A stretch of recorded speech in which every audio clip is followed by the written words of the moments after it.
প্রিয় দর্শক, আপনাদের সবাইকে আমন্ত্রণ জানাচ্ছি অ্যাক্সেস বাংলাদেশ ফাউন্ডেশনের আয়োজনে জাতীয় বাজেট 2025-26 প্রতিবন্ধী ব্যক্তিদের বাজেট প্রত্যাশা শীর্ষ আলোচনা অনুষ্ঠান। আজকের আলোচনায় আমরা প্রতিবন্ধী মানুষের সুখ দুঃখ, হাসি কান্না, ব্যথা বেদনার গল্প নিয়ে কথা বলবো এবং এই গল্পে আজকে আমাদের সাথে যারা অংশগ্রহণ করেছে অতিথি হিসাবে, আলোচক হিসাবে, তাদের সাথে আমি একটু আপনাদের পরিচয় করে দিই। আমাদের সাথে সম্মানিত অতিথি হিসাবে রয়েছেন আমার ডানে ডক্টর মোহাম্মদ মহিউদ্দিন, সম্মানিত সচিব, সমাজ কল্যাণ মন্ত্রণালয়, তিনি রয়েছেন আমাদের সাথে। আমাদের সাথে রয়েছেন জনাব Mansur Ahmed Chowdhury, chairperson Transparency International Bangladesh ও প্রতিবন্ধী ব্যক্তিদের মানবাধিকার কর্মী। এরপরে রয়েছেন ডাক্তার এম আবু ইউসুফ, অর্থনীতিবিদ, অধ্যাপক, ঢাকা বিশ্ববিদ্যালয় এবং গবেষণা প্রতিষ্ঠানের নির্বাহী পরিচালক, র্যাপিডের দায়িত্বে তিনি রয়েছেন। এরপরে রয়েছেন আরেকজন অতিথি জনাব শাহিন আনাম, নির্বাহী পরিচালক, মানুষের জন্য ফাউন্ডেশন। এবং সবশেষে রয়েছেন মিস্টার আলবার্ট মোল্লা, কো ফাউন্ডার ও নির্বাহী পরিচালক, অ্যাক্সেস বাংলাদেশ ফাউন্ডেশন। দর্শক, আমরা আগেই বলেছি যে প্রতিবন্ধী মানুষের যে বাজেটের যে প্রত্যাশা, সেই প্রত্যাশা নিয়ে আমরা কথা বলবো, 2025-26 প্রত্যাশা নিয়ে কথা বলবো। সে কথা বলবার শুরুতেই আমি সম্মানিত সচিব মহোদয় দিকে আলোচনাটা শুরু করতে চাই, এই কারণে যেহেতু বাজেট ভাবনাটার একটা অংশ জুড়েই আমাদের সমাজ কল্যাণ মন্ত্রণালয়ের পক্ষ থেকে সরকারের কাছে হয়তো বা তারা নানা রকম প্রতিবেদন দিবে, জানাবার চেষ্টা করবে যে এই বাজেট বা আগামী বাজেট কী ধরনের হওয়া দরকার, কী ধরনের হওয়া উচিত। আমি সম্মানিত সচিব মহোদয় আপনার কাছে যদি একটু আসি যে আমরা বলি যে প্রতিবন্ধী মানুষের উন্নয়নের জন্য আমরা মূলধারায় আনার জন্য সবসময় আমরা চেষ্টা করে থাকি। বিশেষ করে গত 5ই আগস্ট যখন আমরা দেখলাম নতুন সরকার গঠিত হলো, সেই সরকারের পক্ষ থেকে এই প্রতিবন্ধী মানুষের সাথে আরও বেশি সম্পৃক্ত হওয়ার জন্য, মূলধারায় ফিরিয়ে আনবার জন্য তারা আপ্রাণভাবে চেষ্টা করছেন। আপনার মন্ত্রণালয় এই বিষয়ে অনেক কাজ করছেন। এই যে আসন্ন বাজেট, যে বাজেটটি আসতে যাচ্ছে, সেই বাজেটে কী ধরনের কর্মপরিকল্পনা রয়েছে যারা প্রতিবন্ধী মানুষদেরকে আমরা মূলধারায় ফিরিয়ে আনতে চেষ্টা করছি, সেই চেষ্টাকে আমরা সফল পাওয়ার জন্য বাজেটে প্রত্যাশিত অবস্থানটাকে আপনি কীভাবে দেখছেন? প্রথম কথা হলো, আমাদের 5ই আগস্টের যে আন্দোলনটা ছিল সেটা হলো যে বৈষম্যের বিরুদ্ধে, এবং আমরা চাই সমাজের মধ্যে বৈষম্য নিরসন করার জন্য। আপনারা, আমি দুটা অ্যাঙ্গেলে কথা বলবো। প্রথম কথা হলো যে আমাদের সরকারের এক্সিস্টিং যে ফেসিলিটি আছে এবং 2025-26 অর্থ বছরে আমরা কি করতে চাই, দুইটা জিনিসের কথা বলবো। প্রথম কথা হলো যে আপনারা জানেন আমাদের একটা প্রতিবন্ধী উন্নয়ন ফাউন্ডেশন আছে, যেটা নাকি প্রতিবন্ধী ব্যক্তিদের কাজ নিয়ে কাজ করে থাকে, এবং আমাদের সমাজসেবা অধিদপ্তর কিন্তু অনেকগুলো কাজ করে যেগুলো প্রতিবন্ধীদের সাথে সম্পৃক্ত। ঠিক একইভাবে আমাদের একটা এনডিটি ট্রাস্ট আছে, যেটা এই শুধু প্রতিবন্ধী নিয়ে কাজ করে থাকে। আমি আপনাদের একটা কথা বলতে চাই, আমাদের প্রতিবন্ধী উন্নয়ন ফাউন্ডেশন কিন্তু প্রতি বছর কিন্তু শুধু 100 কোটি টাকা বাজেট থাকে।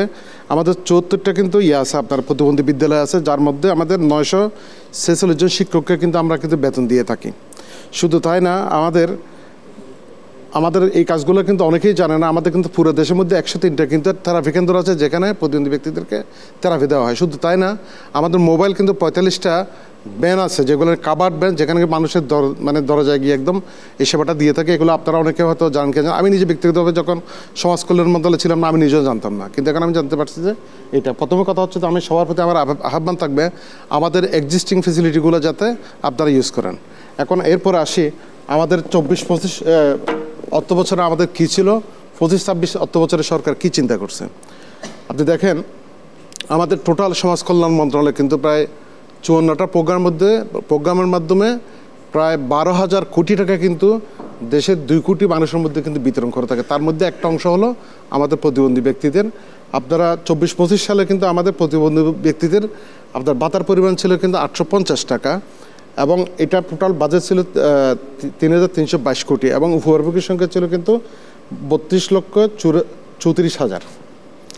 আর আমরা এটা 2025-26 অর্থ বছরে আমাদের এটা কিন্তু আমরা বাড়িয়ে করছি 850 টাকাটা 900 টাকা, এবং আমাদের বর্তমানে বাজেটে এই টাকাটা পরিমাণ হবে কিন্তু আপনার 3,752 কোটি টাকা, এবং উপকারভোগীর সংখ্যা হবে 34,50,000। অর্থাৎ আমরা যদি বৃদ্ধির কথা চিন্তা করি প্রতিজনে কিন্তু আমাদের টাকার পরিমাণটা যদিও এটা নগণ্য, তারপর কিন্তু এই সরকার অনেক সীমাবদ্ধতা সত্ত্বেও কিন্তু আমাদের 50 টাকা করে কিন্তু আমরা বাড়ানো হয়েছে। যেখানে 850 টাকা ছিল সেখানে 900 টাকা, আর আমাদের বাজেটে কিন্তু বাড়ছে 430 কোটি টাকা আগামী অর্থ বছরে। শুধু তাই না, আমাদের টোটাল উপকারভোগীর সংখ্যা কিন্তু বাড়ছে আপনার 2,16,000। অর্থাৎ আমি যে কথাটা বুঝতে চাচ্ছি, আপনারা জানেন 5ই আগস্টের যে আমাদের এই ইয়ার পরে আমাদের অর্থনৈতিক মন্দা ছিল, সরকার কিন্তু এগুলো সব কাটিয়ে উঠছে, এবং এগুলা আপনারা দেখেছেন যখন নাকি আমাদের যে প্রতি বছর কিন্তু রোজার সময় জিনিসপত্রের দাম কিন্তু বাড়ে, কিন্তু এবছর আপনারা দেখেন প্রত্যেক জিনিসের দাম কিন্তু কম। আমাদের বিদ্যুতের কোনো ডেফিসিয়েন্সি নাই, এবং ঠিক রাস্তাঘাটও কিন্তু কোনো সমস্যা নাই। আমি বাড়িতে গেছি, ওখান থেকে আসছি, সরকার কিন্তু সুন্দরভাবে এই জিনিসগুলো করছে। এবং এই ব্যাপারে আমি অবশ্যই আমাদের মাননীয় প্রধান উপদেষ্টা ডক্টর মোহাম্মদ ইউনূস উনি অবশ্যই ধন্যবাদ দিচ্ছ। ওনার দিক নির্দেশনা আমাদের মন্ত্রণালয়ের যিনি দায়িত্ব নিয়েছেন, যিনি উপদেষ্টা আমাদের স্যার মিনাস মুর্শিদ স্যার, ওনাদের সুযোগ্য নেতৃত্বে কিন্তু আমরা কেসগুলো করতে পারছি, এবং আমরা আগে অর্থ বছরে এই বাজেটটা কিন্তু আমরা বাড়াবো এভাবে। নিশ্চয়ই আমরা খুবই দারুণভাবে ধন্যবাদ জানাই। নিশ্চয়ই আমরা জানিয়ে রাখি যে যদিও মনে হচ্ছে যে এটা সামান্য 50 টাকা বা 100 টাকা বৃদ্ধি করা হয়েছে, আসলে উপকারভোগীর সংখ্যা এত বেশি যে আমাদের এই অর্থনৈতিক যে অবস্থা, এবং আমরা যেটা দেখেছি যে পতিত সরকারের আমলে অর্থনৈতিক যেভাবে ভঙ্গুর অবস্থায় ফেলে গিয়েছে, সে অবস্থার মধ্যে আমরা মনে করি এটি হয়তো বা এই মুহূর্তের জন্য সন্তুষ্টি না আসলেও আস্তে আস্তে ধীরে ধীরে এই বাজেট বরাদ্দ আরও বাড়বে, এবং আমরা আশা রাখবো গণতান্ত্রিক চর্চা যত বেশি হবে তত বেশি আমরা আমাদের প্রতিবন্ধী মানুষকে সুরক্ষা দিতে পারবো। একটু জানিয়ে রাখি দর্শক, আমাদের সাথে আফরোজা মুক্তার রয়েছেন, তিনি ইশারা ভাষা দোভাষী হিসাবে আজকের পুরো অনুষ্ঠানটি আমাদেরকে তিনি দেখাচ্ছেন, বোঝানোর চেষ্টা করছেন যারা শ্রবণ প্রতিবন্ধী রয়েছেন তাদের জন্য। আমি এই পর্যায়ে একটু আসতে চাই জনাব মনসুর আহমেদ চৌধুরী, আপনার কাছে। আপনি তো অত্যন্ত অভিজ্ঞ ব্যক্তি এবং আপনার জ্ঞান ধ্যান সব কিছু মিলেই কিন্তু প্রতিবন্ধী মানুষের সুরক্ষার জন্য আপনি কাজ করে থাকেন। মিস্টার চৌধুরী, এই যে বাজেটে যে বরাদ্দ করা হচ্ছে, মাননীয় সচিব মহোদয় যেটি বললেন সেটি হচ্ছে যে এটার বাস্তবায়নটা কিন্তু অত্যন্ত জরুরি।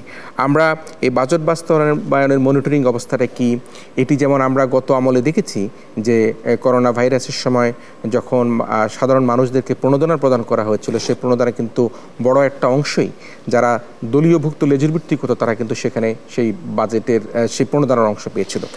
এখন আমরা নতুন সরকার পেয়েছি, আমরা বৈষম্যহীন রাষ্ট্র চাই, মাননীয় সচিব সাহেব যেটা বললেন সেটাই কিন্তু আমরা প্রত্যাশা করি। আপনার কাছে কি মনে হয় যে এই বাজেট বরাদ্দের যে আমরা বাস্তবায়ন, সেই দিকটাকে আপনি কিভাবে বিশ্লেষণ করতে চান? আসলে এটা একটা টোকেন অ্যামাউন্ট দেওয়া হয়, তারপরে হচ্ছে প্রশ্ন যে এটা 3 মাস পর পর এটা যায়। এখানে অনেক রকমের কথা আছে যে সবসময় সঠিক লোকের হাতে পৌঁছায় না।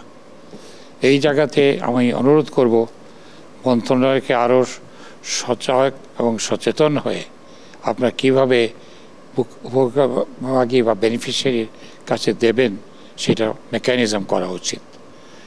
কারণ আপনাদের যে জাতীয় প্রতিবন্ধী উন্নয়ন ফাউন্ডেশনের যে কার্যক্রম সম্বন্ধে আপনি বললেন, আমি এটা ওয়াকিবহাল, কারণ কোনো একটা সময় এই ফাউন্ডেশন আমিও ব্যবস্থাপনা পরিচালক ছিলাম, সেটা 2008-9। এই সহায়ক কেন্দ্র, সেবা কেন্দ্র যে একটা 103টি, এই সারা দেশ জুড়ে যে সেবা প্রদান করছে তার অনেকখানি দুর্বলতাও আছে, সেটা আপনাদের ফাইন্ড আউট করা উচিত। এটা কিন্তু সরকারের অর্থ বাজেট থেকে যাচ্ছে, অতএব এই প্রত্যাশা আর প্রাপ্তির মাঝে একটা ভীষণ ব্যাপকভাবে একটা পার্থক্য রয়ে গেছে। মনিটরিংয়ের যে কথাটা আপনি প্রশ্ন করেছেন, এটা আমি একমত, এটার দুর্বলতার দিকটা আরও সরকার সচেতন হওয়া উচিত। আপনাদের প্রতিবন্ধী অধিকার সুরক্ষা আইন রয়েছে, যেখানে সচিব মহোদয় আপনি নিজে একটি কমিটির চেয়ারপারসন, নির্বাহী কমিটির, যার নিয়ম প্রতি 3 মাসে একবার বৈঠক করার। জেলা পর্যায়ে আছে কমিটি, উপজেলা পর্যায়ে কমিটি আছে। এইসব কমিটিতে প্রতিবন্ধী ব্যক্তিদের নিয়ে কর্মরত সংগঠনের প্রতিনিধিরা আছে। আপনার সবারগুলো নিয়মিত করা উচিত, তাদের মাধ্যমে আপনি ফিডব্যাক পাবেন এবং সেই ফিডব্যাক আপনার জন্য অনেক উপকার হবে। আপনারা যে অর্থ বরাদ্দ করার পরে বিতরণ করেন বা সেবা যেটা প্রদান করছেন, আপনি বললেন যে 74টি স্কুলে আপনারা শিক্ষকদেরকে সহায়তা দেন, এটা আসলে বেশ স্কুল, সেখানে শিক্ষকের বেতনটা আপনারা প্রদান করেন। শিক্ষার মান কতটুকু এখানে শিক্ষা হচ্ছে, এগুলো কিন্তু বুদ্ধি প্রতিবন্ধীদের জন্য করা স্কুল, এটা কোনো দৃষ্টি প্রতিবন্ধীদের নয়, এটা কোনো বাক শ্রবণ প্রতিবন্ধী নয়। এই স্কুলগুলোর শিক্ষার মানটাও আপনাদের যাচাই বাছাই করা উচিত। আমি জানি আপনি অতি সম্প্রতি এসছেন, খুব বেশি দিন নয়, তবে আমার অনুরোধ থাকবে সচিব মহোদয়, আপনার আরও একটি প্রোঅ্যাক্টিভ রোল প্লে করতে হবে। আপনি আমাদের প্রতিবন্ধী এনজিও যারা কাজ করেন তাদেরকে আপনি ডাকতে পারেন আপনার সভাঘরে, আপনি তাদের কাছে আরও পরামর্শ পাবেন, তবেই মনিটরিংয়ের এই মেকানিজমটা আরও এফেক্টিভ হলে আমার মনে হয় কার্যকর হবে। জি মিস্টার চৌধুরী, আসলে আপনার কাছ থেকে অনেকগুলি প্রস্তাব শুনলাম এবং আমাদের সম্মানিত সচিব মহোদয় সেগুলি লিখেছেন। নিশ্চয় মিস্টার চৌধুরী, আমাদের দর্শক সহ আমরা প্রত্যেকে অন্যান্য অতিথি সবাই অবগত আছি, একটা বিশেষ পরিস্থিতি, বিশেষ প্রেক্ষাপটে কিন্তু এখন রাষ্ট্র সরকার পরিচালিত হচ্ছে এবং এই সরকার পরিচালনার ক্ষেত্রে যেটি সম্মানিত সচিব মহোদয় বললেন, আমাদের অতিথিরাও কিন্তু একমত হবেন যে এই রাষ্ট্রপ্রধান, সরকার প্রধান যিনি রয়েছেন তার কিন্তু উচ্চ আকাঙ্ক্ষা, উচ্চ বিলাস কোনো কিছু নেই। তিনি শুধু প্রতিবন্ধী মানুষ নয়, তিনি দরিদ্র মানুষ, এদেশের যারা খেটে খাওয়া মানুষ, কৃষক, কামার কুমার, প্রবাসী, সকলের জন্যই কিন্তু এই সরকার করবার চেষ্টা করছে। মিস্টার চৌধুরীর বক্তব্যের প্রেক্ষিতে আমরা আসলে আবারও আমাদের সম্মানিত সচিব মহোদয়ের কাছে যেতে চাই।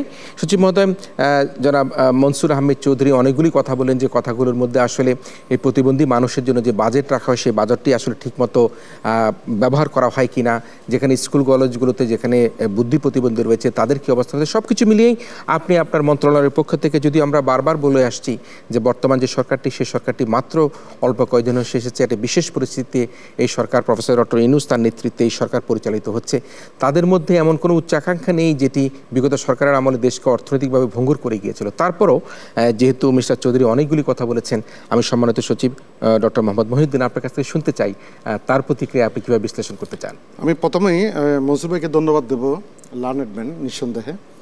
এখানে আমি এই সমাজ কল্যাণ মন্ত্রণালয়ের কিন্তু সচিব হিসেবে দায়িত্ব গ্রহণ করেছি প্রায় 5 মাস মতো চললো আর কি।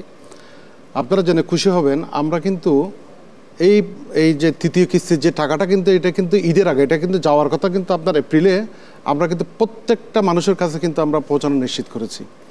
আপনারা জানেন আমাদের যে টোটাল যে সিস্টেমটা কিন্তু ইলেকট্রনিক হয়, এটা কিন্তু অনেকগুলো স্টেপ আছে। প্রথম মনে করেন আমরা এখান থেকে যখন অ্যালটমেন্টটা দেওয়ার পরে আপনার ফিল্ড থেকে কিন্তু আপনার পেরোল আসে, পেরোল আসার পরে আপনার সমাজ সেবা অধিদপ্তর থেকে কিন্তু জিনিসটা আইবাসের মাধ্যমে কোথায় যায়, অর্থ বিভাগে যায়, অর্থ বিভাগ থেকে যখন এই টাকাটা কোনো সার করে কোথায়, চিফ অ্যাকাউন্টস অফিসারের কাছে যায়, ওখান থেকে আবার এটা বাংলাদেশ ব্যাংকে যায়, বাংলাদেশ ব্যাংকে থেকে যারা মোবাইল সার্ভিস প্রোভাইডার আছে তাদের কাছে যায়, তারপরে হলো আপনার বেনিফিশিয়ারির কাছে যায়। কাজে এইখানে এই সিস্টেমের মধ্যে কিন্তু আপনার কোনো গলত নাই। আমাদের গলতটা কোন জায়গায়, এখানে একটা কথা যে মানে দোজ ওয়ার বেনিফিশিয়ারিজ, এখানে হয়তো একটা লোক বেনিফিশিয়ারি হওয়ার উপযুক্ত না, কিন্তু সেই লোকটা বেনিফিশিয়ারি হয়ে গেছে। তা আপনারা জানেন আমাদের কিন্তু দুটো চ্যালেঞ্জ। একটা প্রথম কথা হলো যে যেই লোকটা এখন পাচ্ছে তার মধ্যে সবাই তার আপনার প্রতিবন্ধী, হয়তো কিছু ওখানে কিছু হয়তো রং সিলেকশন আছে, কিন্তু সবাই যে আপনার রং সেটা না। তাহলে আমরা যদি এখন যদি টাকাটা বন্ধ করে দিই এই কাজগুলো করার জন্য, তাহলে একটা রং মেসেজ যাবে যে সরকার এদের টাকাটা বন্ধ করে দিচ্ছে। এই জন্য আমরা যেটা করেছি, আমরা তাদের যে প্রতিবন্ধীদের যে টাকাটা দেওয়ার টাকাটা ফ্লোটা কিন্তু আমরা ঠিক রাখবো। সাইমultaneously যারা নাকি বর্তমানে আছে তাদের মধ্যে যারা নাকি আপনার যে লোকগুলো নাকি আপনার আসলে বেনিফিশিয়ারি হওয়ার উপযুক্ত না তাদেরকে আমরা বাদ দেব, এবং যারা নাকি বেনিফিশিয়ারি হওয়ার উপযুক্ত তাদেরকে আমরা ইনক্লুড করব। এখন কথা হলো হোয়াট ইজ দ্য মেকানিজম। ইতিমধ্যে আমরা অলরেডি একটা সফটওয়্যার ডেভেলপ করেছি, এরকম আপনারা জেনে খুশি হবেন। আমরা পুরো বাংলাদেশের মধ্যে কিন্তু প্রচারের মাধ্যমে আমরা অনলাইনে কিন্তু তার থেকে আবেদনগুলো নেব, এবং তাদের কোন লোকটা প্রতিবন্ধী হিসেবে চিহ্নিত হবে সে একটা ক্রাইটেরিয়া কিন্তু আমরা ওখানে করে দিয়েছি। এবং অটোমেটিক্যালি মনে করেন আপনার যদি আমার সাপোজ ফর এক্সাম্পল আমি 1000 জন লোককে আমরা দিতে পারবো, হয়ে গেল মনে করেন 3 লাখ, তখন প্রথম 1000 জন কোনটা সেটা কিন্তু আমাদের অটোমেটিক্যালি আমাদের সফটওয়্যারের মধ্যে কিন্তু সিলেকশন হবে। এরপর হলো আমরা ফিল্ড লেভেলে কিন্তু এটা ভেরিফাই করবো। ভেরিফাই করার পরে তারপর কোনো কমিটির মাধ্যমে যখন আমাদের কাছে আসবে তখন কিন্তু এই কাজটা হবে। এটা একটা গেল। তার কাজেই আমাদের যে মনিটরিং সিস্টেমটা কিন্তু একেবারে ট্রান্সপারেন্ট, এই ব্যাপারে কোনো সন্দেহ নাই। আর ইতিমধ্যে কিন্তু আমরা সমাজ সহিত 500 অফিস আছে, যার মাধ্যমে আমরা প্রতিবন্ধীদের শনাক্তকরণ এবং তাদের নিবন্ধন, পরিচয়পত্র প্রদান, এই কাজগুলো কিন্তু আমরা করছি। এর বাইরেও কিন্তু আমাদের একটা ক্লিয়ার মেসেজ, আমাদের যারা সিলেকশন প্রসিজিওরে যে লোকগুলো থাকবে তাদেরকে কিন্তু কোনো অবস্থাতে এই প্রক্রিয়ার মধ্যে যদি কোনো রকম দুর্নীতি হয় আমাদের জিরো টলারেন্স, আমরা কিন্তু কোনো অবস্থাতে ছাড় দেবো না। হ্যাঁ, এটা হলো আমাদের মেসেজ। আর একটা কথা উনি বলেছেন সেটা হলো যে আপনার কমিটির সভা, আমি আপনার সাথে 100% একমত। কিন্তু আমাদের যেটা আপনারা জানেন, আমরা যখন সরকার আসার পরে এখানে আমাদের কমিটিগুলো সবগুলো কিন্তু কমিটি চেঞ্জ করতে হচ্ছে, এই জন্য আমাদের কিছু সময় লাগতেছে, কিন্তু অচিরেই এটা আমরা করবো। আর একটা হলো যে আপনার যে শিক্ষকদের মানের কথা যেটা বলছেন, আমি এটার সাথে একমত। বিনয়ের সাথে বলবো আমাদের একটা নীতিমালা আছে, আমাদের মানে নীতিমালার মধ্যে যেটা আছে সুইটটা ডিস্ট্রিক্টে সুইটটা প্রতিবন্ধী স্কুল, এটা কিন্তু আগের নীতিমালা, এটা আমাদের হয়তো রিফাইন করতে হবে। ইতিমধ্যে কিন্তু আমরা 100-র উপরে কিন্তু আমরা স্কুল অলরেডি আগে কিন্তু অনুমোদন দিয়ে দিচ্ছে, এবং ইন্টারেস্টিং হলো 15টা ডিস্ট্রিক্টে আপনার এখনো পর্যন্ত প্রতিবন্ধী স্কুল নাই।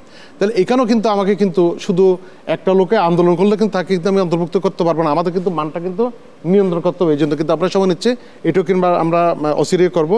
এবং এনজিও কোনো আমরা সবাইকে কিন্তু আমরা মানে একটা ইনক্লুসিভ সমাজ চাই, আমরা কিন্তু কোনো কাউকে এক্সক্লুড করে কিন্তু আমরা আগাইতে পারবো না, এটাই হলো আমার মেসেজ। জি, ধন্যবাদ। আমরা শুনলাম সম্মানিত সচিব সাহেবের কাছ থেকে, এবং তিনি বললেন যে আসলে কোয়ালিটিটা একটা বড় বিষয়, এবং শিক্ষার ক্ষেত্রে যে জেলাগুলোতে এখনো পর্যন্ত প্রতিবন্ধী মানুষজনের শিক্ষা প্রতিষ্ঠান স্থাপন করা হয়নি সেগুলি নিশ্চয়ই তারা পরিকল্পনার মধ্যে রেখেছেন। আমি ডক্টর মাহবুব ইউসুফ আপনার কাছে আছি, এই যে বাজেটের যে বরাদ্দ, এটাকে আমরা আসলে অর্থবহ করা দরকার, কিভাবে আমরা অর্থবহ করতে পারি? একটা জিনিস আমি একটু বলতে চাই, আমরা যে ইনক্লুসিভ সমাজের কথা বলছি এবং NSSS যেটা আছে ন্যাশনাল সোশ্যাল সিকিউরিটি স্ট্র্যাটেজি, সেখানেও কিন্তু এই ইনক্লুসিভনেসের কথাটা কিন্তু বলা আছে। আর আমরা যদি SDGর কথাও বলি, যে সাস্টেইনেবল ডেভেলপমেন্ট গোলস, সেখানেও কিন্তু লিভিং নো ওয়ান বিহাইন্ড, অর্থাৎ এই যে প্রতিবন্ধী সহ অন্যান্য যে সমস্ত প্রান্তিক জনগোষ্ঠী আছে সবাইকে নিয়েই আসলে আমরা ইনক্লুসিভ ডেভেলপমেন্টের কথা বলছি। এখন এইটার জন্য সর্বপ্রথম যেটি দরকার আসলে তথ্যটা কত। আসলে আমাদের প্রতিবন্ধী জনসংখ্যা, আপনারা জানেন যে প্রতিদ্বন্দ্বিতা বন্দির ধরনটা অনেক ধরনের ধরন আছে, যদিও একটা সুষ্ঠু নীতিমালা আছে, সেখানে তাদেরকে চিহ্নিত করারও কিন্তু ক্রাইটেরিয়াগুলো আছে। সেই অনুযায়ী আমরা যে ইনফরমেশনগুলো পাই, সেখানে ডিপার্টমেন্ট অফ সোশ্যাল সার্ভিসেস যেটি আছে, সেখানে ডিসেবিলিটি ইনফরমেশন সিস্টেম আছে, তাদের তথ্য, আবার house hold income and expenditure survey যেটি আছে, সেখানেও কেউ বলে 5.6%, কেউ বলে, এই তথ্যগত এই জায়গায় একটা কনসেনসাসে আসা দরকার। আসলে আমাদের প্রতিবন্ধী জনসংখ্যার সংখ্যাটা কত, সেই জায়গাটা। এর বাইরে একটা সাধুবাদ আমরা জানাচ্ছি, যে আমার কাছে শুনে খুবই ভালো লেগেছে যেটা সচিব মহোদয় বললেন, যে প্রায় 2 লাখের উপকারভোগীর সংখ্যাও এই আসন্ন বাজেটে বাড়ছে। তার মানে সরকার কিন্তু শুনছে যে আসলে এই যে প্রতিবন্ধী জনগোষ্ঠীকে গুরুত্ব দিয়ে এক উপকারভোগীর সংখ্যাও বাড়ছে, প্লাস হচ্ছে ভাতার পরিমাণও হয়তো টাইনি হতে পারে, 50 টাকা হতে পারে, কিন্তু যেহেতু আমাদের নাম্বার বেশি, সংখ্যাটা বেশি, তো সেই অনুযায়ী এটি আমি মনে করি একটা ইতিবাচক দিক, যে এই আসন্ন বাজেটকে কেন্দ্র করে যেটি হচ্ছে। একটা জায়গায় আমি হয়তো সচিব মহোদয়ের কাছে বলবো, যে ওনারা হয়তো কনসিডার করবেন, সেটি হচ্ছে প্রতিবন্ধিতার কিন্তু ধরন কিন্তু ভিন্ন। এখন এখানে কিন্তু সবাই 850 টাকা বা 900 টাকা যখন হবে 900 টাকা করে পাচ্ছেন। তাহলে এই সিভিয়ারিটিটা যাতে যদি ভবিষ্যতে ওনারা একটু কনসিডার করেন, কারণ এক এক ধরনের সিভিয়ারিটি এক এক রকম, কিন্তু ধরন কিন্তু এক এক রকম, সেইটাকে যে কোন ক্যাটাগরিতে কতজন প্রতিবন্ধী আছে সেইটা অনুযায়ী যদি ভাতাটাও যদি সম্ভব হয়, আমি জানি it's a very difficult job, এবং ডিপার্টমেন্ট অফ সোশ্যাল সার্ভিসেস তারা কিন্তু অনেক কাজ করছে মাঠে ময়দানে, এই জিনিসগুলো যাতে আমাদের ইনক্লুশন এররটা যাতে কম হয়। তার মানে আপনি বলতে যে প্রতিবন্ধীর যে ধরন অনুযায়ী সেখানে বাজেটের পরিমাণটা, বাজেটে মনে করেন এখানে হয়তো কারোর জন্য 900 টাকা, কারোর জন্য সেটা 2000 টাকা হতে পারে, কারণ প্রতিবন্ধিতার সিভিয়ারিটিটা যদি সেটা হয়তো ভবিষ্যতে যদি কনসিডার করার একটা সুযোগ থাকে, তাহলে কিন্তু আমরা এই ধরনের যে পার্থক্যটা সেটাকে আমরা অ্যাড্রেস করতে পারবো। তো এইটি একটি বিষয় হচ্ছে। আর তথ্যটা, এই ডেটাটা যাতে আমরা দেখতে পারি। আরেকটা উদ্যোগও নিশ্চয়ই সচিব মহোদয় বলবেন, যে সার্ভাইভাল ভেরিফিকেশনটা, অনেক ধরনের উদ্যোগ, অনেক ডিজিটাল ওনারা কাজগুলো MIS সিস্টেমকে আধুনিকায়নের কাজ করছে, যাতে আমাদের এই যে অনেক সময় হয় কি, দেখা গেল যে এই সার্ভাইভাল ভেরিফিকেশন দেখা যাচ্ছে অনেকে হয়তো মারা গেছে, অনেকে ধরেন হয়তো নাই, এই জিনিসগুলোকে অ্যাড্রেস করার জন্য কিন্তু এই সচিব মহোদয়ের নেতৃত্বে এখন কিন্তু ডিপার্টমেন্ট অফ সোশ্যাল সার্ভিসেস একটা উদ্যোগ গ্রহণ করেছে, যে যাতে এই সার্ভাইভাল ভেরিফিকেশনটা করা হয়, যে এখানে যাচাই বাছাই করা, কারণ প্রত্যেক সময়ই তো কিছু অ্যাডজাস্টমেন্টের একটা বিষয় থাকে।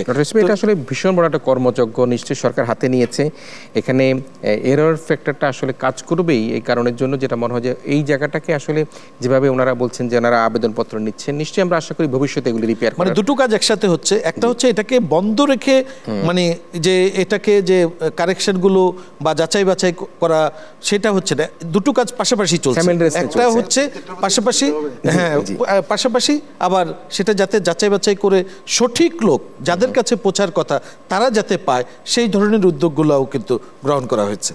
নিশ্চয়ই আমার কাছে মনে হচ্ছে যে আমরা মিস শাহিনাম রয়েছে মানুষের জন্য ফাউন্ডেশনের দীর্ঘদিন থেকে শুধু প্রতিবন্ধী নয়, বাংলাদেশের অনেক শ্রেণী পেশা মানুষের সুরক্ষা, মানুষের জন্য ফাউন্ডেশন কাজ করে থাকে, এবং তার নির্বাহী পরিচালক শাহিনাম আপা রয়েছেন আমাদের সাথে, তার কাছ থেকে শুনবো। তবে শুনবার আগে আমি এখানে আমাদের অনেক অবজারভার আছে, তারা দর্শক সারিতে অবস্থান করছে, তারা নানা ধরনের প্রতিবন্ধী। আমি আমাদের অবজারভারদের মধ্য থেকে একটু বলতে চাই, কেউ কি কোনো প্রশ্ন করতে চায় আমাদের যারা অতিথি রয়েছেন তাদেরকে? আমরা একজনকে পেয়েছি, প্রশ্ন করতে চাই। আপনি একটু আপনার নাম বলে আপনার প্রশ্নটি করবেন। আমি কাজল খান, পড়াশোনা করছি 3য় বর্ষ, বিএসএস ঢাকা মহানগর মহিলা কলেজ। সচিব মহোদয়ের কাছে আমার একটি প্রশ্ন, যে প্রতিবন্ধী ব্যক্তিদের সরকারি চাকরিতে কোটা ব্যবস্থা নিয়ে একটি ধোঁয়াশা রয়েছে, এই সম্পর্কে যদি সচিব মহোদয় কিছু বলতেন আমি বিশেষভাবে অনুরোধ জানাচ্ছি। প্রথম কথা হলো যে আমরা যেটা বললাম, ইনক্লুসিভ যে সোসাইটি আমরা চাচ্ছি, তারই অংশ হিসেবে আমরা তাদেরকে কিন্তু আমরা প্রতিবন্ধী হিসেবে এখন কিন্তু আর বিবেচনা করতে চাই না। আপনারা জেনে খুশি হবেন যে আমরা কিন্তু 8টা বিভাগীয় শহরে আমরা 8টা প্রতিষ্ঠান করা একদম প্রায় চূড়ান্ত পর্যায়ে আছে, যেখানে তাদের শুধু একাডেমিকই না, তাদের কিন্তু রেসিডেন্সিয়াল ফ্যাসিলিটি, তাদের যে চিকিৎসা সুবিধা, প্লাস হলো যে তাদেরকে যে ট্রেডের মধ্যে, বিশেষ করে আমি যারা অটিজম বৈশিষ্ট্য সম্পন্ন যারা আর কি, ধর একটা বাচ্চা দেখা হচ্ছে যে সে হচ্ছে তো আপনারা যে আর্টের মধ্যে কিন্তু এক্সপার্ট, তাহলে তাকে কিন্তু আমরা ওই লাইনে কিন্তু আমরা এক্সপার্ট করতে চাচ্ছি। আর্টার দেখা যাচ্ছে, আরেকজন দেখা যাচ্ছে যে আপনারা শুধু ফুটবল খেলতে পারে, তাই কিন্তু ওই লাইনে আমরা করতে পারছি। এগুলা করার জন্য কিন্তু আমাদের এই সবগুলো জিনিস আছে। এবং আরও আপনারা জেনে খুশি হবেন, ইতিমধ্যে কিন্তু আমরা একটা আপনার আশার নাম নৌবাহিনীর একটা স্কুল আমরা এখানে করতেছি, যেখানে কিন্তু আমি নিজে কিন্তু বলে কিন্তু তাদের জন্য শুধুমাত্র স্পেশাল সাহায্যের জন্য একটা থাকবে, যারা ওখানে রেসিডেন্সিয়াল ফ্যাসিলিটি পাবে এবং যারা নাকি সমাজের সবচাইতে অনগ্রসর অংশ। এবং শুধু তাই না, আমরা সেনাবাহিনীকেও কিন্তু আমরা বেশ কিছু, আপনারা জানেন, স্কুল আছে, যেটা নাকি প্রয়াস নামে একটা স্কুল আছে, কিন্তু যেখানে কিন্তু প্রতিবন্ধীদের কাজ হয়, ওখানে কিন্তু আপনার রেসিডেন্সিয়াল ফ্যাসিলিটি নেই। এই জন্য আমরা কিন্তু ওদেরকে আমরা কিন্তু রেসিডেন্সিয়াল ফ্যাসিলিটি দিয়ে তাদেরকে যার যার ট্রেডের মধ্যে তারা এক্সপার্ট হতে পারে, সেটা আমরা ব্যবস্থা করছি। আর যেটা নাকি ওই যে কোটার কথা যেটা বলছেন, এটা আপনি একটু আমাকে সাপ্লিমেন্ট করেন। 2018 সালে আগ পর্যন্ত প্রতিবন্ধী ব্যক্তি এবং এতিমদের জন্য 1% ছিল কোটা। 2018-র 4 অক্টোবর সংসদে যখন তৎকালীন প্রধানমন্ত্রী এটা বাতিল করে দিলেন, সব কোটাই চলে গেল। আবার 2024-এ এসে পুনরায় যখন হাইকোর্টে একটি রায় হলো, তার প্রতিবাদ হলো অ্যাপিলেট ডিভিশন সুপ্রিম কোর্টে, তারপরে পরিশেষে 2024-এর 21শে জুলাই যে অ্যাপিলেট কোর্ট যে রায় দিলেন, সেখানে বলা হলো যে 1% মানুষ প্রতিবন্ধী এবং থার্ড জেন্ডার তাদের মধ্যে বন্টন করা হবে। দুর্ভাগ্যবশত আপনারা সবাই শুনে অবাক হবেন, এই প্রজ্ঞাপনটি যখন 23শে জুলাই একটি প্রেস কনফারেন্সের মাধ্যমে তৎকালীন আইন ও বিচার সংসদমন্ত্রী ব্যাখ্যা দিলেন, সেখানে আসলো সুপ্রিম কোর্টের ওই রায়ের ব্যাখ্যাতে যে কি জনপ্রশাসন মন্ত্রণালয় থেকে যে 0.5% হচ্ছে গিয়ে থার্ড জেন্ডার আর 0.5% শারীরিক প্রতিবন্ধী। তো শারীরিক প্রতিবন্ধী হলে সচিব মহোদয়, আপনার এই প্রতিবন্ধী আইনে আমরা 12 ধরনের প্রতিবন্ধী আছে। অতএব এই যে শেষ যে রায় ভিত্তিতে যে বিজ্ঞপ্তিটা জারি হয়েছে, এটার পুনরায় এটাকে রিভিউ করতে হবে এবং প্রতিবন্ধীদের সব ধরনের 12 ধরনের প্রতিবন্ধী তার ঠাঁই দিতে হবে। আমরা বুঝলাম যে আসলে প্রতিবন্ধীদের জন্য আসলে কোটার যে পার্সেন্টেজটা সেটা আসলে বিভক্ত হয়ে গিয়েছে, এবং আসলে বলতে গেলে কতজন প্রতিবন্ধী আসলে চাকরি পাচ্ছেন সেটাই কিন্তু একটা বড় প্রশ্ন হয়ে দাঁড়াচ্ছে। সেটি আমরা আলোচনায় যাব। আমরা কাজল খানের কাছ থেকে প্রশ্ন শুনলাম। আমরা একটু শাহিনা নাম আপনার কাছে আসতে চাই, এবং আপনি তো সমাজে এই শুধুমাত্র আমাদের এই প্রতিবন্ধী নয়, নারীর প্রতি সহিংসতা বলি, আমাদের যারা পিছিয়ে পড়া মানুষ রয়েছে তাদের কথা বলি, নানা ক্ষেত্রে কিন্তু এই যে মানুষের জন্য ফাউন্ডেশন নীরবে নিবৃত্তে আজকে অনেক বছর থেকে কিন্তু কাজ করে আসছে। এই কাজের পিছনে কিন্তু আমাদের রাষ্ট্র সরকারের সহযোগিতা ছাড়াও কিন্তু আমরা বৈদেশিক যে উন্নয়ন সংস্থা তাদের কিন্তু সহযোগিতা কিন্তু আমরা এখানে পেয়ে থাকি, এবং সেই ট্রান্সপারেন্সির মাধ্যমেই কিন্তু আমাদের দেশের বেশিরভাগ সংগঠনই কাজ করতে হয়। কিন্তু অতি সম্প্রতি ইউএসএইড, সুইস কন্ট্রাক্ট সহ অনেকগুলি আমরা দেখেছি যে বাংলাদেশে বা পৃথিবীর অন্যান্য জায়গায় তারা তাদের যে অনুদান, যে সেই অনুদানটা তারা কিন্তু সংক্ষিপ্ত করেছে, কোথাও কোথাও বন্ধ করেছে। এতে আপনি কি মনে করেন মিস শাহিনা নাম, যে আমরা যে কাজ করছি, আপনারা যে কাজ করছে, সেই কাজের মধ্যে আমরা একটা প্রতিবন্ধকতা তৈরি হতে পারে? ইউএসএআইডি একদম হঠাৎ করে রাতারাতি তার ফান্ডিং বন্ধ করে দিল, এটা মানে অকল্পনীয়, এটা কোনো দিন হয়নি। অনেক দেশে সরকার পাল্টায়, লিবারেল, তারপরে কনজারভেটিভ, তারপরে রাইটিস আসে, কিন্তু এইভাবে সে ফরেন এইড বন্ধ করার এরকম এটা নজিরবিহীন।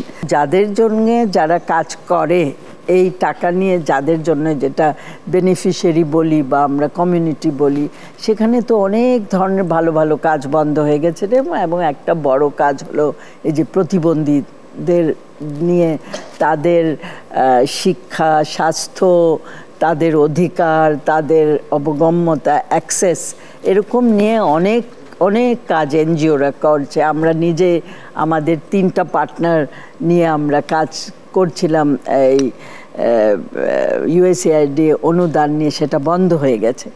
দুটো জিনিস আমি বলবো, একটা হলো যে অন্য অন্য ডোনারের কাছে অ্যাপিল করা যে এতগুলো মানুষের ভীষণভাবে বিপর্যয়, তাদের শিক্ষা, বিশেষ করে স্বাস্থ্য একটা বড় জায়গায় যেখানে ইউএসএআইডি ফান্ড এটা কাজ করতো, সেটা আগে একটা অ্যাসেসমেন্ট করা উচিত যে এই মানে এই ক্ষতিটা কত দূর এবং কত মানুষের ক্ষতি হচ্ছে। তারপরে অন্য অন্য ডোনারের কাছে আমাদের গিয়ে অ্যাপিল করা উচিত যে তারা যদি কিছুটা এগিয়ে আসে, এবং এগিয়ে আসা উচিত। আরেকটা হলো যে সরকারকে এই মানে এই সার্ভে রিপোর্ট অ্যানালিসিস দেওয়া উচিত ঠিক মতন, হ্যাঁ, যে শুধু মুখে না যে এত মানুষ এটা পাচ্ছে না ওটা পাচ্ছে না, একদম এভিডেন্স গ্যাদার করে। হয়তো সরকারের মানে যে বাজেট আসছে, হয়তো সেখান থেকে কিছু তাদের সাপোর্ট পেতে পারে। আমি আপনার প্রশ্নের একটু বাইরে আরেকটু আমি বলতে চাই যে সোশ্যাল সার্ভিস, সোশ্যাল সিকিউরিটি ছাড়া প্রতিবন্ধী মানুষের আরও অনেক রকমের প্রয়োজন আছে, তাই না?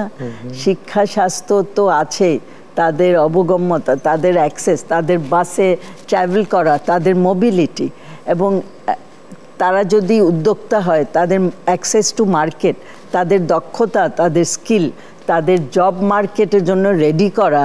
শুধু তো আমরা যে তাদেরকে ভাতা দিই এটা দিয়ে তো হবে না, আরও কিন্তু অনেক আছে। আরেকটা হলো যে বাজেটে বরাদ্দ হয় সবটা তো আর সোশ্যাল ওয়েলফেয়ার মিনিস্ট্রি খরচ করে না। ধরেন এটা তাদের যদি ইনফ্রাস্ট্রাকচারের জন্য হয় তখন সে আরেকটা মিনিস্ট্রি চলে যায়, তাদের শিক্ষার জন্য যদি হয় তাহলে সে শিক্ষা মন্ত্রণালয় চলে যাবে। তো এই পুরো জিনিসটা কোঅর্ডিনেট করে মনিটর করা খুবই চ্যালেঞ্জিং আমি মনে করি। নিশ্চয়ই শাহিদিন, আপনার কাছে শুনলাম। আমি মিস্টার অ্যালবার্ট মোল্লা আপনার কাছে আসবো। যে সরকারি আসুক না কেন, আমরা সবসময় বলি যে তাদের চাকরি বাকরি সুযোগ সুবিধার জন্য তারা নানা রকম চেষ্টা করে, কিন্তু আমরা যদি খুঁজে দেখি সরকারি চাকরিতে বা আমরা যদি পাবলিক সার্ভিসে কথা বলি, কতজন প্রতিবন্ধী মানুষ কর্মক্ষেত্রে যোগদান করতে পারছে, বেসরকারি প্রতিষ্ঠানে কতজন প্রতিবন্ধী মানুষ কাজ করতে পারছে।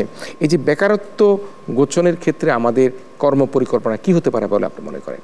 বাংলাদেশ পরিসংখ্যান ব্যুরো যেটা 2022-এ লেবার ফোর্স সার্ভে করলেন, ওখানে কিন্তু আমরা যেটা পেলাম যে 73% পার্সন উইথ ডিসেবিলিটিস তারা হচ্ছে বেকার। তার মানে এটা কিন্তু সরকারের তথ্য। তার মানে বেশ বড় সংখ্যক প্রতিবন্ধী মানুষ কিন্তু বেকার। আরেকটা বিবিএসের তথ্য হচ্ছে, এটাতে বলছে যে কারিগরি শিক্ষায় যে যাবে এটার হচ্ছে 83% হচ্ছে তাদের এন্ট্রি লেভেলের কোয়ালিফিকেশনই নাই। তার মানে আমরা জানি যে ক্লাস 8 হচ্ছে এন্ট্রি লেভেল কোয়ালিফিকেশন। তার মানে 83% প্রতিবন্ধী মানুষের কারিগরি শিক্ষায় যাওয়ার এন্ট্রি লেভেলের কোয়ালিফিকেশন নাই। তার মানে আমাদের প্রবলেমটা আইডেন্টিফাই করতে হবে। প্রবলেমটা হচ্ছে কি, তাদের আসলে এডুকেশনে তাদের ইনভেস্টমেন্ট করতে হবে। তো আমরা যদি বলি যে এখন আসলে আমাদের সমাজ কল্যাণ মন্ত্রণালয়ের আওতায় আপনি জানেন যে সোশ্যাল প্রোটেকশন কিন্তু খুবই স্ট্রং। মানে যদি পুরা হিসাব করি 140টার মধ্যে কিন্তু 8টা হচ্ছে প্রতিবন্ধী ব্যক্তিদের রিলেটেড, এবং এই 8টার মধ্যে 3টা হচ্ছে সরাসরি, যেটা আমাদের সচিব মহোদয় বলেছেন ভাতা, আরেকটা হচ্ছে যে প্রতিবন্ধী ছাত্রছাত্রীদের জন্য উপবৃত্তি, এবং আরেকটা হচ্ছে ককলিয়ার প্ল্যান্টের যে অ্যাক্টিভিটিস। আর বাকি যেটা 5টা এটা কিন্তু প্রাতিষ্ঠানিক। তো সেই ক্ষেত্রে আমি মনে করি এখন সময় আসছে, এখন কিন্তু প্রতিবন্ধী মানুষ তারা স্কুলে যেতে চায়, তারা কিন্তু এই যে এখানে যারা আছে মাস্টার্স পাস, কেউ হয়তো বা কয়েকদিন পরে মাস্টার্স পাস করবে, তারা এখন চাকরি চায়। তার মানে এটা খুবই প্রশংসনীয় উদ্যোগ ভাতাটা, কিন্তু ভাতায় বরাদ্দ হচ্ছে টোটাল প্রতিবন্ধী খাতে বরাদ্দর 87%, যদি গত লাস্ট আমি বাজেটের কথা বলি। আর যদি আপনি টোটাল বাজেটের উপরে প্রতিবন্ধী খাতের বরাদ্দটা আমরা ধরি, সেটা হচ্ছে 0.48%। মানে অনলি মানে 0.48, এটা যদি 1%ও হতো ডেফিনেটলি তাদের আমি মনে করি যে একটা পরিবর্তন আসতো। তো আমার জায়গায় হচ্ছে কি যে আসলে কর্মসংস্থানে নিতে হলে এখানে সরকারি বেসরকারি কর্পোরেট সেক্টর সবাইকেই কিন্তু এগিয়ে আসতে হবে, একা সরকারও কিন্তু পারবে না। সরকারের নিশ্চয়ই ক্ষেত্রে আমরা মনে করবো যে এই সমাজে যারা বিত্তবানরা রয়েছে ডেফিনেটলি তাদেরকে একটা বড় ভূমিকা পালন করতে পারে তারা এই প্রতিবন্ধী মানুষের সুরক্ষার জন্য। এক্স্যাক্টলি, এবং সরকার বেসরকারি পর্যায়কে উদ্বুদ্ধ করা, কর্পোরেট সেক্টরকে আরও বেশি দায়িত্বশীল করার ব্যাপারেও কিন্তু সরকারকে উদ্যোগী ভূমিকা পালন করতে হবে। তাহলে কিন্তু 73% সরকারের ডাটাই কিন্তু বলছে এতগুলো মানুষকে কিন্তু আমরা কাজের বাইরে রাখছি, এবং এটার কিন্তু একটা ফিনান্সিয়াল ইমপ্লিকেশন আছে। যে আইএলও একটা স্টাডি করেছে 10টা দেশে, সেখানে বলছে যদি আমরা এদেরকে কাজের বাইরে রাখি তাহলে 3 to 7% অফ দ্য জিডিপি একটা দেশ ক্ষতি হয়। তারপরে এটাও কিন্তু একটা মানে বিবেচনা।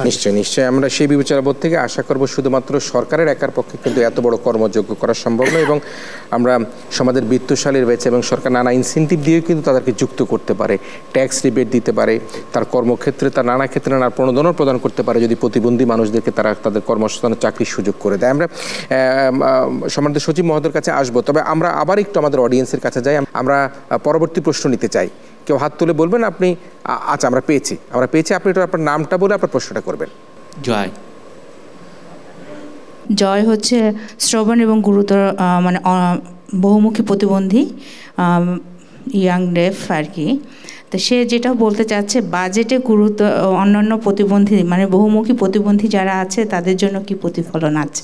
আমি জয়ের মাকে দারুণভাবে ধন্যবাদ জানাই যে আপনি আপনার এই চ্যালেঞ্জ বাচ্চাটাকে নিয়ে আপনি সমাজের বিভিন্ন জায়গায় যাচ্ছেন, জানাবার চেষ্টা করছেন বহুমুখী প্রতিবন্ধিতা বাচ্চাদের জন্য বা তাদের জন্য কী সুযোগ রয়েছে সেটি আমরা আসবো। আমরা আরেকটা প্রশ্ন নিয়ে আমরা তারপরে উত্তরে আসবো। আর কেউ কি প্রশ্ন করতে চাই? আমাদের এখানে আছে কেউ? যে আমরা আরেকজনকে পেয়েছি, যে আপনি প্রশ্ন করুন।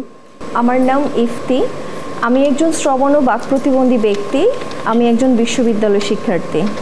আমরা বুঝতে পারছি যে ইফতি হচ্ছে গিয়ে শ্রবণ এবং বাক প্রতিবন্ধী, এবং ইফতির সমস্ত কথাগুলো আমাদেরকে আফরোজা মুক্তা জানিয়ে দিলেন।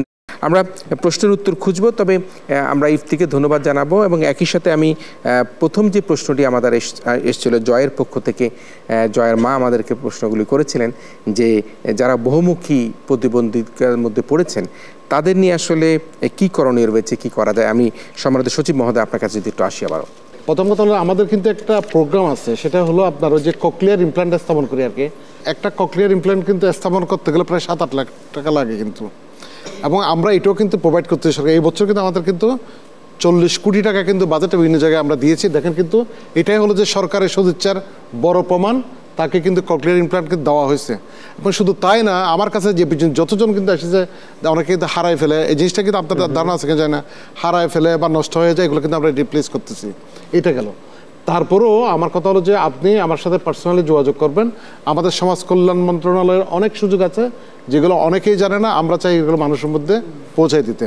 আপনি আসবেন, অবশ্যই আমি এটা দেখবো, কিন্তু ওর একজনের সমস্যার সমাধান করলে তো হবে না, আমাকে পুরো বাংলাদেশ নিয়ে চিন্তা করতে হবে। আমি যেটা বলছি সেটা হচ্ছে এই জিনিসটা মনে করেন আমি বলিয়েই নেই, একটা আপনার ডিভাইস স্থাপন করার জন্য প্রায় 7-8 লাখ টাকা কিন্তু লাগে। তাহলে এখন দেখেন যে জিনিসটা যদি আমি এইভাবে চিন্তা করি, আমি যদি একজনকে 7-8 লাখ টাকা দিয়ে দিলাম, কিন্তু আমাদের পুরো বাংলাদেশের মধ্যে আমাদের 36 লাখ তো প্রতিবন্ধী আছে, 36 লাখকে যদি দিতে হয় তাহলে প্রতিদিন দেওয়া সম্ভব না। এই জন্য আমরা একটু প্রায়োরিটি নির্ধারণ করি। আপনাকে ধন্যবাদ, আপনার ছেলেকে আমাদের সুযোগটা গ্রহণ করেছেন, এবং আরও যারা আছে তাদেরকে আমি আহ্বান করবো এই সুযোগগুলো গ্রহণ করার জন্য। আমরা এইভাবেই কিন্তু চিন্তা করতেছি, এবং শুধু ওদের জন্য না, আমি তো আগেই বললাম, মানে যার যতটুকু সক্ষমতা আছে সেই সক্ষমতাকে আমরা কাজে লাগিয়ে আমরা চাই তাদেরকে সমাজের মূল স্রোতধারায় ফিরিয়ে আনার জন্য। এবং ইতিমধ্যে আপনারা কিন্তু দৃশ্যমান কিছু অগ্রগতি আমাদের মিনিস্ট্রি দেখতে পেয়েছেন। আমরা কিন্তু অলরেডি বেশ কিছু কিন্তু আমাদের তাদের যে ভোকেশনাল ট্রেনিং এগুলোর ব্যবস্থা করেছি। উনি যদিও বা বলছেন যে এটা মানে পরিমাণটা হয়তো খুবই কম, তারপরেও কিন্তু আমাদের কিন্তু উদ্যোগের কিন্তু কোনো ঘাটতি নেই। আর একটা জিনিস, অতীতের অনেকগুলো পুঞ্জীভূত সমস্যা কিন্তু আমরা একসাথে সমাধান করতে পারবো না। আমাদের কিন্তু প্রত্যেক জিনিস আমরা প্রায়োরিটি নির্ধারণ করে প্রায়োরিটি বেসিস কিন্তু আমরা কাজগুলো করতেছি, এবং সরকার সেটা অবশ্যই করবে। জি নিশ্চয়ই। আমরা শেষ প্রশ্নটা নেই। আমি কাবেরী সুলতানা, আমি ইভেন্ট ভলেন্টিয়ার হিসেবে কাজ করছি এবং Manikganj disabled people's organisation to ডেভেলপমেন্টের সভাপতি হিসেবে দায়িত্ব পালন করছি। আমি জানতে চাচ্ছি যে জাতীয় বাজেটে আমরা প্রতিবন্ধী নারী উদ্যোক্তা যারা আছে তাদের জন্য কোনো মানে উদ্যোগ আমরা দেখিনি। তো সেক্ষেত্রে সরকারের কি কোনো ভবিষ্যৎ পরিকল্পনা আছে কিনা? প্রথম কথা হলো যে আমি প্রতিবন্ধী শব্দটা আমি ইউজ করতে চাই না। বিশেষ চাহিদা সম্পন্ন ব্যক্তি আমরা এদেরকে আমি বলতে চাই, আমি সমাজ কল্যাণ মন্ত্রণালয়ে আসার পরে, কারণ আমরা কোনো লোককে প্রতিবন্ধী সেটা আমরা বলতে চাই না, তার একটা বিশেষ বৈশিষ্ট্য আছে এবং তার কোনো একটা বিশেষ ক্ষেত্রে দক্ষতা আছে, সেই দক্ষতাকে আমরা কাজে লাগাতে চাই। আর হলো ও বললো যে মানে নারী উদ্যোক্তা, আমরা নারী পুরুষ কিন্তু বিভেদ করি না, আমরা কিন্তু সবাইকে সমান চোখে দেখি। আমাদের উদ্যোগটা হবে যারা বিশেষ বৈশিষ্ট্য সম্পন্ন আছে তাদের সবাইকে একসাথে এগিয়ে নিয়ে যাওয়া। নিশ্চয়ই আমরা আলোচনার আগে শেষ প্রান্তে আসছি। আমরা আসলে মিস শাহিন, আমরা আপনার কাছে শুনতে চাই আসলে সব মিলিয়ে আমরা কি শুনলাম, কি বুঝলাম, আমাদের এই প্রতিবন্ধী মানুষগুলোর জন্য আমরা কি করতে পারি? প্রথমে আসলে আমাদের মন মানসিকতার মধ্যে একটা পরিবর্তন আনা দরকার। একটা তাদের প্রতি কোনো আমরা যে কোনো ফেভার করছি, অনুদান দিচ্ছি, এই অ্যাটিটিউড না। তারা আমাদের মধ্যে একজন। আমার যে কোনো পরিবার, যে কোনো ধর্মের মানুষ, যে কোনো প্রফেশনের মানুষ, যেখানে সে আদিবাসী হোক বা পাহাড়ে থাকুক, সবার মধ্যে প্রতিবন্ধী মানুষ আছে, রাইট? পরিবারে। সো তাদের প্রতি একটা পজিটিভ একটা অ্যাটিটিউড, যে তাদেরকে আমরা কিভাবে আরও কাজে লাগিয়ে তাদেরকে একটা প্রোডাক্টিভ ফোর্স করতে পারি, এই চিন্তা আমাদের প্রত্যেকে। কারণ আমাদের এটা যদি আমরা বিশ্বাস করি প্রত্যেক মানুষের মেধা আছে, কোনো একটা অ্যাবিলিটি আছে, সেই অ্যাবিলিটিটা বের করে আনা, এটা কিন্তু সমাজের দায়িত্ব, রাষ্ট্রের দায়িত্ব এবং আমাদের পরিবারের দায়িত্ব, নাম্বার 1। আর নাম্বার 2 হলো যে একটা ভালো সেন্সাস করা উচিত। এটা নিয়ে অনেক কনফিউশন। আমরা যে কোনো সার্ভিস যদি দিতে চাই, আমাদেরকে তো জানতে হবে যে কত মানুষের জন্য আমরা, 1% না 2%, 10%, এই চলছে অনেক দিন ধরে। সো সবাইকে একভাবে এক সার্ভিস দিলে হবে না। হ্যাঁ, তাদের বিভিন্ন মানুষের বিভিন্ন প্রয়োজন আছে। ঠিক যেমন নারী একটা হোমোজেনাস গ্রুপ না, প্রতিবন্ধী মানুষ কিন্তু একটা হোমোজেনাস গ্রুপ না, তাদের মধ্যে অনেক তফাৎ আছে। ফাইনালি আমি বলতে চাই, আজকে প্রতিবন্ধী মানুষ তাদের নিজের আন্দোলনের কারণে আজকে তাদের ইস্যু সেন্টার স্টেজ নিয়ে এসছে। এই প্রশংসা করতেই হবে তাদের, তারা যে মানে নিজের ভয়েস রেজ করেছে। তা আমরা যত আজকে অর্জন দেখতে পাচ্ছি এই তাদের আন্দোলনের কারণে, এবং এটা আমাদের রেকগনাইজ। আজকে ডিসেবল পিপলস অর্গানাইজেশন সমস্ত বাংলাদেশে কিন্তু আছে। কিভাবে হলো? এই যে তাদের একটা রুখে দাঁড়াবার যে একটা প্রয়াস তাদের মধ্যে, এইটা আমাদেরকে সাপোর্ট করতে হবে, এটা আমাদেরকে জাগিয়ে রাখতে হবে। আমার এইটুকু কথা। জি, আমরা শেষ মুহূর্তে কিছুক্ষণ শুনতে চাই ডক্টর এম আবু ইউসুফ, আপনার কাছে একটু শেষ মুহূর্তে কিছুক্ষণের আলোচনায় শুনতে চাই। আসলে এই সার্বিক আলোচনার মধ্যে দিয়ে আপনি শেষ মূল্যায়নটা আপনি কীভাবে করবেন? কীভাবে এই বরাদ্দ বাড়ানোর কথা বলেছেন, কীভাবে চাকরির কথা বলেছেন, কীভাবে আমাদের সকলকে ভয়েস রেজ কথা বলেছেন, আপনার বিশ্লেষণ কী?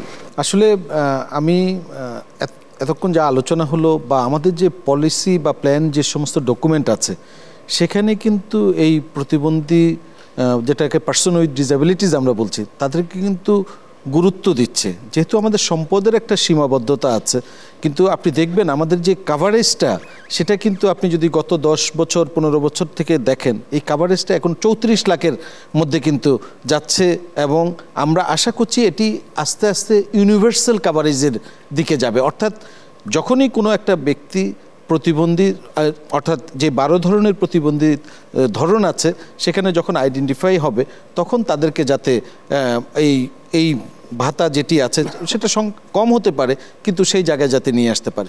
আরেকটি জিনিস, সরকারের পক্ষে কিন্তু সব করা সম্ভব না। আমরা কিভাবে প্রাইভেট সেক্টরকে এঙ্গেজ করতে পারি, তাদেরও কিন্তু একটা সামাজিক দায়বদ্ধতা আছে। ওনাদেরও একটু স্বপ্রণোদিত হয়ে এই সমাজের জন্য, আমাদের যারা ভাই বোন এই ধরনের, তাদের জন্য কিছু করা উচিত। আমি মনে করি কর্পোরেট সোশ্যাল রেসপন্সিবিলিটির আন্ডারেও সেটি করতে পারে। আমি বলবো যে মানে এতক্ষণ ধরে যে আলোচনাটা আমরা করছি, যদি আমরা প্রতিবন্ধী ব্যক্তিদের জন্য একটা অন্তর্ভুক্তিমূলক বাজেট চাই, তাহলে এই দায়িত্বটা শুধুমাত্র সমাজ কল্যাণ মন্ত্রণালয়ের থাকবে সেটা না। হ্যাঁ, এটা অনেক মন্ত্রণালয় আছে, যুব আছে, মহিলা বিষয়ক আছে, স্থানীয় সরকার আছে। কাজেই আমরা যদি বলি যে এটা মন্ত্রণালয় ভিত্তিক একটা বাজেট যদি হয়, তাহলে এটা রিফ্লেকশনটা আমি মনে করি আরও অনেক বেশি প্রতিবন্ধী মানুষ এটার মাধ্যমে উপকৃত হবে। কিন্তু যদি বাজেটটা শুধু সমাজ কল্যাণ মন্ত্রণালয় ভিত্তিক থাকে তাহলে কিন্তু আসল মানে আমরা যেটা অন্তর্ভুক্তিমূলক বাজেট বলছি সেটা থাকবে না। কারণ কারিগরি শিক্ষা প্রতিষ্ঠানের পরিবর্তনটা যদি আনতে চাই তাহলে ডেফিনেটলি আমার শিক্ষা মন্ত্রণালয়ের বাজেটে এটা আসতে হবে, তা না হলে তো এটা আমরা নিশ্চয়ই আপনার প্রস্তাবগুলো সম্মানিত সচিব মহোদয় শুনছেন। একটা পর্যায়ে কিন্তু সরকারের এই যে সমাজ কল্যাণ মন্ত্রণালয় will be the lead ministry এই সোশ্যাল মানে সার্ভিসের ক্ষেত্রে, সুতরাং এই কোঅর্ডিনেশনের দায়িত্বটা হয়তো অন্য মিনিস্ট্রিতে এই কাজগুলো থাকবে, কোঅর্ডিনেশনের দায়িত্বটা কিন্তু সেটা কি করতে পারে। জি, গত 2 নভেম্বর মাননীয় প্রধান উপদেষ্টা মহোদয় কাছে আমরা 5 জনের একটি প্রতিনিধি দল ডিসেবিলিটি রাইটস ওয়াচের আমার নেতৃত্বে আমরা দেখা করেছি, আলাপ করেছি। 8টি প্রস্তাব তার কাছে উপস্থাপন করা হয়েছে। আমি জানি না সচিব মহোদয়ের টেবিলে এখন পর্যন্ত এসছে কিনা, তবে প্রধান উপদেষ্টার কার্যালয়ের কিছু লোকজনের এটা বিবেচনাধীন। সে জায়গায় ওই যে ইউসুফ সাহেব যে কথাটি বললেন, অ্যালবার্ট সাহেব যে কথাটি বললেন, তারই প্রতিফলন আমরা প্রস্তাব করেছি যে রুলস অফ বিজনেসকে সংশোধন করে সরকারের বিভিন্ন মন্ত্রণালয়ের দায়িত্বে আনতে হবে বার্ষিক পরিকল্পনায় ওই মন্ত্রণালয়ের প্রতিবন্ধীদের বিষয়ে দায়িত্ব। কারণ এটা না হলে একার সমাজ কল্যাণের পক্ষে এটা শিক্ষা তার দায়িত্ব হতে পারে না। এটা হায়ার এডুকেশন, ইউনিভার্সিটির এডুকেশন শিক্ষা মন্ত্রণালয় করে, প্রাইমারি এডুকেশন প্রাইমারি করে, সোশ্যাল ওয়েলফেয়ার এটা কোঅর্ডিনেট করতে পারে। তারপরে ধরেন এই যে অ্যাক্সেসিবিলিটি, আমার বাস লাগবে, সেই বাসটা কিনবে কে? রোডস অ্যান্ড হাইওয়েজ, তো সেটা তো সমাজ কল্যাণের নয়। কেন বাস লাগবে? হুইল চেয়ার ইউজার যেন অনায়াসে সেই বাসে উঠতে পারে। আমার ট্রেনের রেলের স্টেশনে যেন অ্যাক্সেসিবিলিটির ব্যবস্থা থাকে, যাতে করে একটা হুইল চেয়ার ইউজার সে যেন প্ল্যাটফর্ম থেকে ওই উঁচু ট্রেনের প্ল্যাটফর্মে পা দিতে পারে। এই জাতীয় জিনিস যুব ক্রীড়া সবগুলোতে, নারী, স্বাস্থ্য, প্রত্যেকটা ক্ষেত্রেই মন্ত্রণালয়ের স্ব মন্ত্রণালয়ের আপনার একটা ভূমিকা থাকবে। আমরা একেবারে শেষ পর্যায়ে এসেছি। আমরা শেষ পর্যায়ে শুনতে চাব যে ডক্টর মোহাম্মদ মহিউদ্দিন, সম্মানিত সচিব মহোদয়, সমাজ কল্যাণ মন্ত্রণালয়ের কাছ থেকে অনেকগুলি বিষয়, অনেকগুলি আশার কথা এসেছে, অনেকগুলি কষ্টের কথা এসেছে, অনেকগুলি সুপারিশ এসেছে। আমি ডক্টর মোহাম্মদ মহিউদ্দিন, আপনি যদি শেষ আলোচনায় আপনি আমাদেরকে জানান আসলে এই আসলে অনেকগুলো কথা চলে আসছে, তো আমি কতটুকু কভার করতে পারি জানি না, একটু একটু টাচ করে যাব আর কি। প্রথমে আমাদের শাহিনাফা যেটা বললেন সেটা হলো যে ইউএসএইড এবং যে ইয়াটা বন্ধ হয়ে গেছে, ওইটা হলো যে সাধারণত মানে যারা বেসরকারি যারা সংস্থা আছে ওদেরকে সাদা দিয়ে থাকে, কিন্তু সরকারের এটা ডাইরেক্ট করে না আর কি। এই জন্য আফা যেটা বলছে, অর্থাৎ আমাদের বিকল্প পথটা আমাদের খুঁজতে হবে। এই ক্ষেত্রে কিন্তু এই কাজগুলো কিন্তু আমাদের মেনটেন না। এটা হলো আপনার যে আমাদের ইএডি মেনটেন, আপনারা একটু যোগাযোগ করতে পারেন, অবশ্যই ওখান থেকে একটা সলিউশন আপনারা পেতে পারেন। আর একটা হলো যে উনি যেটা আমাদের যে ডক্টর ইউসুফ যেটা বলছেন, আমাদের যে ইনক্লুসিভ যে এটা, সেটা হচ্ছে আমাদের যে ডাইনামিক সোশ্যাল রেজিস্ট্রেশনের যে কনসেপ্টটা, সেটা হচ্ছে যে যেই লোকটা আপনার একটা লোক এই মুহূর্তে সে বয়স্ক ভাতা পাওয়ার উপযুক্ত, কিন্তু তার দুইটা ছেলে বড় হয়ে সে ফাইন্যান্সিয়ালি সলভেন্ট হয়ে গেলে তাকে তারপরে ড্রপ করতে হবে। আবার যে লোকটা পভার্টি লাইন নিচে নেমে গেছে তাকে কিন্তু ইনক্লুশন করতে হবে। এই জন্য আমরা কিন্তু ডাইনামিক সোশ্যাল রেজিস্ট্রেশনের জন্য অলরেডি আমরা ওয়ার্ল্ড ব্যাংক থেকে $200 মিলিয়ন আমরা পেয়েছি, যার মধ্যে শুধু 80 মিলিয়ন ব্যয় হবে আমাদের এই কাজের মধ্যে। কাজে আমরা এখানে কিন্তু আমাদের সলিউশন আছে। আর উনি যেটা বললেন, আসলে যেটা নাকি আপনারা বললেন না বিভিন্ন মিনিস্ট্রি ভিত্তিক, এটা কিন্তু আছে এবং আমাদের ক্যাবিনেট ডিভিশনের ক্যাবিনেট সচিব মতো নেতৃত্বে কমিটি আছে এবং সেখানে আমাদের এই কোঅর্ডিনেশনগুলো হয়। কিন্তু এখানে দেখা যাচ্ছে যে অনেক কিছু বিষয় আছে যেগুলো একটু অবস্কিউর, অর্থাৎ কিছু অস্পষ্ট। একটা জিনিসটাকে আমার ম্যান্ডেট না, যেমন এই যে বললেন আপনার একটা বাচ্চা ক্লাস 5-এ যদি পড়ে, তাহলে সে তাকে কোথায় নিয়ে যাওয়ার কথা, তার প্রাইমারি স্কুল নেওয়ার কথা, কিন্তু এখন সেই বাচ্চাটা যদি আপনার ডিসেবলড হয় তখন কিন্তু সংগতকার বসে হতে আমরা প্রাইমারি স্কুল নেব না। এই জন্য আমরা যেটা করছি, আমরা যেটা চিন্তা করছি, সেটা হচ্ছে আমাদের ইনক্লুসিভ একটা সোসাইটি, যেখানে আপনার প্রত্যেকটা জায়গার মধ্যে, সেটা প্রাইমারি স্কুল হোক, আমাদের প্রতিবন্ধী স্কুল হোক, মানে তাদের সুযোগটা যাতে অবারিত থাকে, এটা কিন্তু আমরা সরকারের পক্ষ থেকে চেষ্টা করছি। এবং আরও আপনারা জেনে খুশি হবেন, আমরা কিন্তু ওদের জন্য একটা সুন্দর খেলার মাঠ করেছি। আপনারা শহীদ যে ফারহান ফায়াজ খেলার মাঠটা আপনারা দেখেছেন যায় না, ফ্যান্টাসিক একটা মাঠ। আমি কিন্তু তাদেরকে বলবো ওই মাঠটা এনজয় করার জন্য, ওখানে আপনারা যাবেন, খেলবেন এবং আপনাদের ভালো লাগবে। তো সর্বশেষ কথা হলো, আপনারা যে কথাগুলো বললেন প্রত্যেকটা কথার উত্তর হয়তো আমি দিতে পারি নাই, কিন্তু আমাদের সরকারের এটা হলো যে প্রতিবন্ধী বান্ধব সরকার, এটা হলো বৈষম্যহীন সমাজ নির্মাণের সরকার, এবং আমরা এই বৈষম্য সমাজ থেকে যাতে কোনো রকম বৈষম্য না থাকে সেই উদ্দেশ্যকে সামনে রেখে সমাজ কল্যাণ মন্ত্রণালয় নিরন্তর প্রচেষ্টা চালিয়ে যাবে এবং এখানে কিন্তু শুধু সরকার না, আপনাদেরও কিন্তু এগিয়ে আসতে হবে।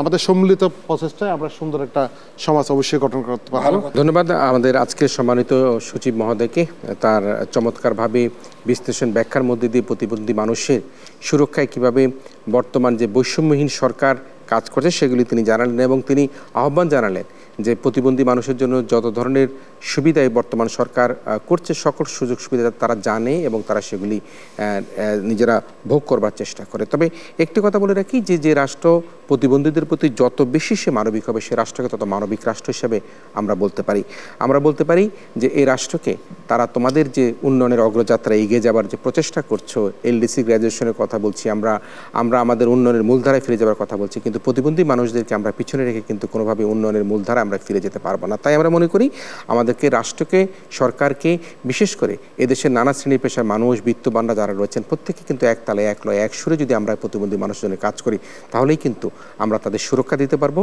আমরা আগামী বাজেটে যে প্রত্যাশিত জায়গাটা আমরা আকাঙ্ক্ষা ব্যক্ত করছি সেই জায়গাটাও আমরা অ্যাড্রেস করতে পারবো।